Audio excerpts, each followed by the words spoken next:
So today is going to be a little bit different from some of my other videos. I'm not going to necessarily talk about a specific book per se, but I'm going to be talking about some of like top 10 maybe reader pet peeves or annoyances. They're mainly mine. You may disagree with some of them, which is totally fine. But these are just some things that like I've kind of as a reader have noticed, and it drives me crazy. So for the first one, I have broken bindings on their books, or books where like people will like take the book and they'll like break it open and then like fold the one behind it. I've always would like see teachers doing this, and it would drive me crazy. It's like, stop, what are you doing? Like, you're hurting the book. But I know some people also like they might like this because they might be like, well, the book's loved and, you know, it's easier to hold open. And it's like, I get that, but it just doesn't look good. And it just like, it just makes me cringe inside. I mean, I don't necessarily have any books that have that broken binding look. I try to avoid that. But I know like sometimes when you like hold it and you can sometimes like feel the crease, it just drives me crazy. And it's nice with like the Kindle now, like I don't have to worry about that, because I get, especially with these small books, like it's really hard to like hold open, and it's like it can hurt your hand after a while, and you're just like, oh, if I just like crack the bind. Just don't do that in front of me. Okay, so number 2, I'm sure a lot of people will probably disagree with me on this one, but like folded or annotated books. So like if they dog ear a page or if they're annotating all over their book, I get that there can be a time and a place for this. So I do dog ear like my recipe books, because maybe there's like a recipe that I'm like, oh, you know, I might want to try this at some point. So I will dog ear that one. So I get that. But not these. I'm not gonna do that to these. Because like when you reread it, I mean, you may not be at that same page. I just no. And then annotated books, I guess I can see that if like you're really into making sure you get the quotes in for your book reviews, or maybe you're doing some research and you're doing like a history book or something. I get that. Like more of like a study kind of thing. I do get that. But I feel like then you should also have a clean copy as well. Because when you read it again, do you necessarily want to see your same notes? Because you might not feel the same. You might notice something different. I don't know. I have mixed feelings on that. So I can see if you feel one way or not the other, but for the most part, I do kind of still cringe when I see it. But I can see why you might want to do it. That one's, I don't know. So next one, number 3, I'm going to kind of get into now what I'm just like, no, I do not like this. So mixed up covers. So let's see. I kind of have an example of this. Let's see. I'm going to move some stuff around here. Okay. So the best example I can think of for this one is there was like this series. What was the first book called? Something about Ember and something. I don't know. But this is the second book, and they kind of had like this same look. And then they switched to this, and they have like the characters on the front, and I just didn't like it as much. I think there was something controversial going on at that time. I don't know. But I didn't like the switch. I didn't appreciate it. I wasn't happy about it. I know some people might like it, but it was frustrating because I'm just like, I have the other 2, and you switch in the middle of a series. Like, come on. Like, don't switch in the middle of a series. At least let me get the other one and then give the option of the other. I don't know. That just really bugged me, and now I'm stuck, and I didn't even finish this series yet. I don't know if I will. I don't know. I heard the last one wasn't really that great. If I'm wrong, maybe convince me otherwise. I don't know. Maybe I'll be encouraged to finish it. So another example, too, that I have, and this one's my own fault. I should have purposely bought the book right, because they do have it right, but I bought the Poppy War in this edition, so it's like just a paperback, like it was, you know, I just grabbed it. But these ones are so much prettier. Like, why didn't I get them all like this? I have 2 and 3 like this, but I don't have 1 like this. This is driving me crazy. And I don't want to just re-buy the book. Maybe I do. I don't know, but I'm just really frustrated. I'm like, I can't believe I did this. So that's a huge reader pet peeve of mine. So another one, let's go to number 4, which honestly, that puppy lore kind of goes with it too. But different size books, which those two are different sizes. Drives me crazy. But I'm mainly thinking about like how I have this. I ordered both of these from Book Depository, which I'm sad that that's not going to be here anymore. I'm really sad about that. But I bought these and they came in different sizes and I didn't realize that, and it's driving me crazy. I don't know what to do about it. I guess I don't want to rebuy it because I actually have the US edition of this too. So I don't need 3 editions. I don't even need 2. So I'm not going to buy another one, but it just bugs me and they're on my shelf like that. So let me know if you have the same problem too. I don't know. So let's go to the next one. Number 5. Multiple editions of books. The biggest one that comes to my mind is obviously Harry Potter. There's so many editions. And I hate to say it, but I have a couple.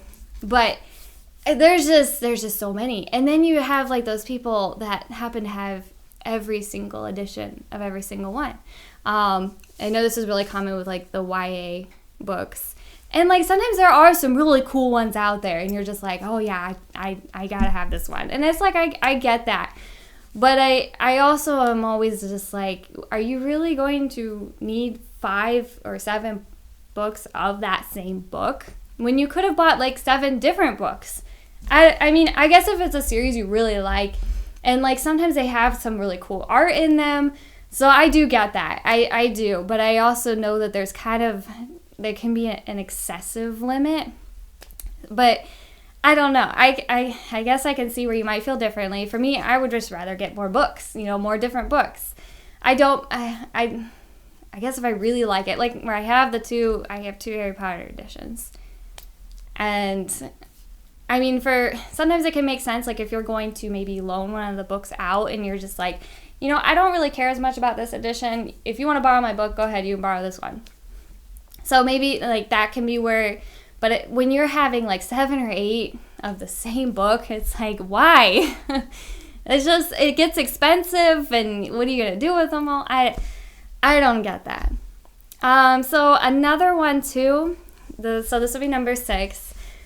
The messy shelves. I like to have my shelves looking pretty nice. I get where, sometimes they're kind of stacked a little weird, but I kind of like that a little bit. But mainly what's coming to my mind is when people have their books backwards on a shelf. So like they have them like all facing like this way.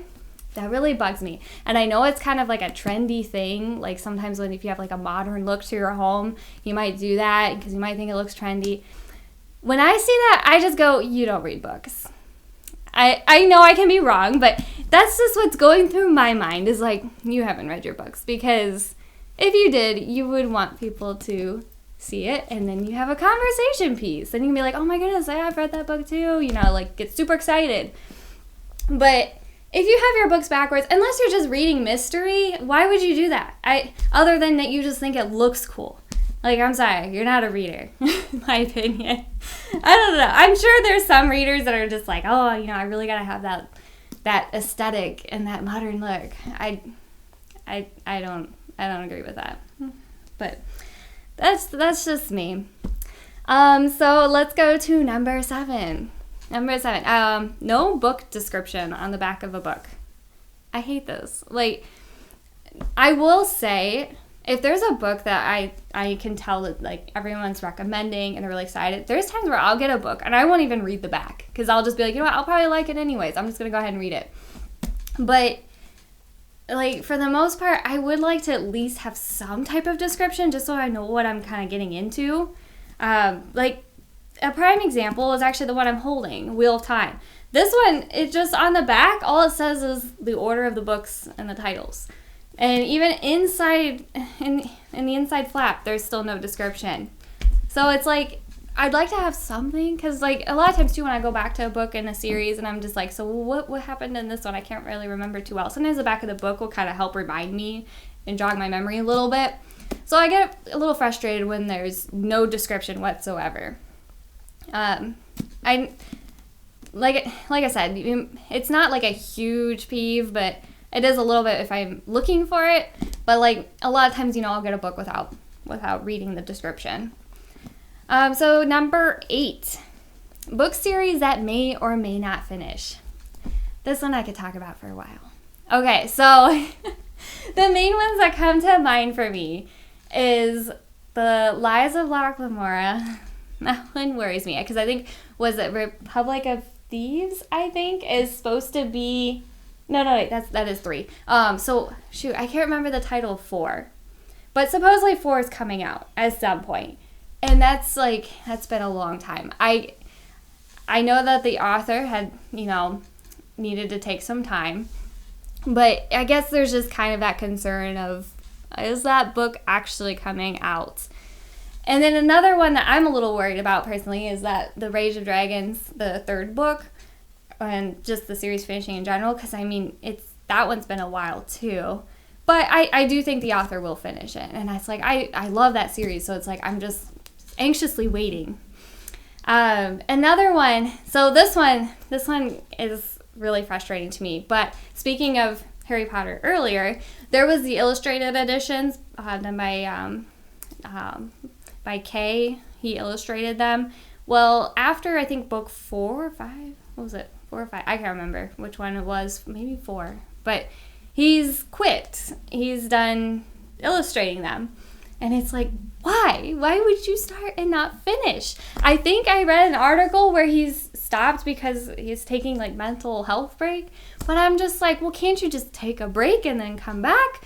I don't know. Maybe there's something else deeper going on. I'm not sure. But I would think too, for your mental health, like quitting something generally doesn't help your mental health. Like, I get stepping away for a little bit, but like quitting can generally make things worse. I mean, then you're just like, you're going to be harder on yourself and be like, oh my goodness, I'm just failing at everything. I don't get that. And that's kind of been a big trend recently.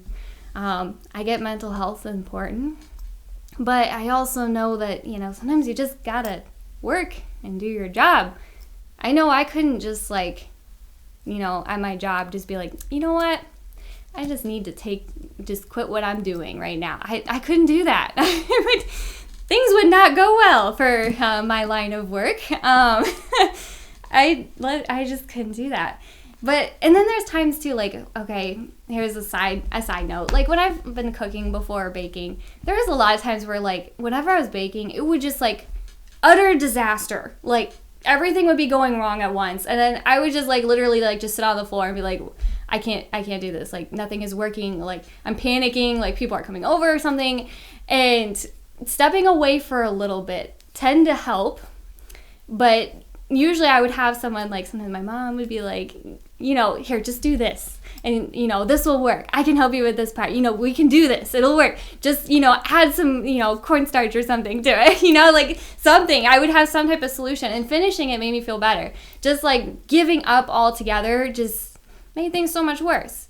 So I know I got way off on a tangent. But even so, I wish book series would just continue to finish, and not just... I hate worrying if it's going to stop right in the middle, especially if it's something I really enjoy. That's why a lot of times, like, I won't even start books until I know, like, the whole series is out. So I don't know. But yeah, I would say that's kind of a pet peeve. It's also a little bit of a concern for me. So number 9, this one is kind of silly, but it's just a side little note, and it mainly applies to some YA books, but titles of certain YA books, and it's been a huge trend recently because of a certain author, and I am thinking of A Court of Mist and Fury. But anyways, when every author now wants to do a title of a blank of blank and blank, and it's like, can't you think of something else? And ever since I saw like this this funny post of like, really it's just a bowl of mac and cheese, I think of that every time now, and it just makes me laugh. So but yeah, that's just, it's like, do something else. Like I already know what I'm gonna get into if I'm gonna read something like that, and I don't want to read that. It's kind of it's a trend that needs to die. Okay, so number 10. This is my last one. I could probably think of some others. But anyways, so for number 10, I'm going with probably excessive prologues and excessive epilogues. So another Wheel of Time example. The other day, I can't remember if I was starting, actually the book I'm on now, so 9. The prologue, I think, was like almost 100 pages or something. I mean, it was like ridiculous. I'm like, is this even a prologue? Like, I was already almost like 20% of the way through the book, and I was still like in the prologue. Okay, that was probably really excessive. But I was pretty far through, and I'm just like, I'm not even on chapter 1. I don't... But yeah, that kind of bothers me. But the prime example of that is the Wheel of Time series. Those prologues are really excessive. I don't know if I've even read a prologue yet that was just a couple pages. I don't mind prologues if they're short. I don't. I'll read them. I don't like if it's just a scene from the book later on. I don't appreciate those. But if it's actually like, like a backstory, like I know another main one is the Stormlight Archive. He has prologues in there, and I like those. I do like those. You may not know what's going on at first, and then later you're just like, oh yeah, I remember reading that. So it's kind of more enjoyable on your reread, because like when you're first reading it, you're just like, I have no idea what's going on. You just want to get through the book. So I could see if you maybe even wanted to wait to read the prologues until like you did a reread, or even read it later on. That wouldn't be bad. That would make sense. But for excessive epilogues, okay, so prime example, I'm thinking of this one, is Lost Metal. I know I'm talking on that book all the time recently, if you've watched my other videos.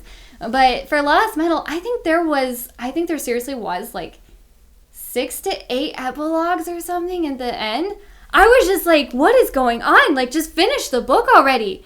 Like, why are there so many epilogues? I don't need this. Like, I was getting so mad. I'm just like, and epilogues are just always written kind of like the same, where it's just like, oh, everything's working out, and this person was doing this. And after reading that 6 and 7 times, I'm just like, I don't care anymore. Like, just finish the book.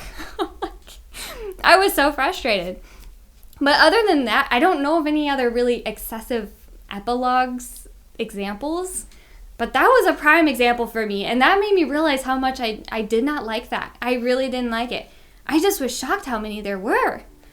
But, I mean, I guess maybe just to make sure all loose ends are wrapped up. I don't know, but that just felt really unnecessary.